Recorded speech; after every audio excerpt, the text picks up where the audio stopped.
বিষয়টি হলো যদি ছাগল না হয় তার ফয়সালা কোনো গ্রেফতার হয় না। একটু আগে একজন বক্তব্যে আজিজ এবং বেনজির এবং আসাদুজ্জামান, আমাদের আসাদুজ্জামান মিয়া নাকি গণভবনে আছে।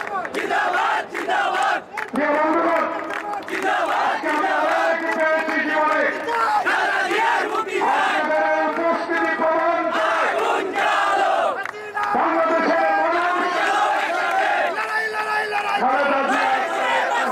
সাথে আছে।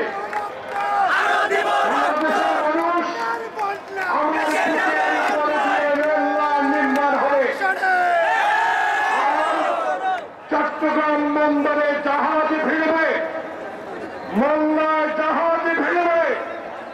বাংলার মাটিতে শহীদ জিয়া হাফ প্যান্ট পরে সহযুক্তরা যুদ্ধ করে দেশ স্বাধীন করে নাই। তাই শহীদ জিয়ার আদর্শের গড়া এই বিএনপির আজ হাজারো লক্ষ মানুষকে আমি সালাম জানাই। 28 তারিখের পর প্রমাণিত হলো একদিনের জন্য হলো আর বেগম জিয়াকে অনুগ্রহ করে জেলে রাখেন না। দায় দায়িত্ব আপনাকে বহন করতে হবে। খোদা হাফেজ।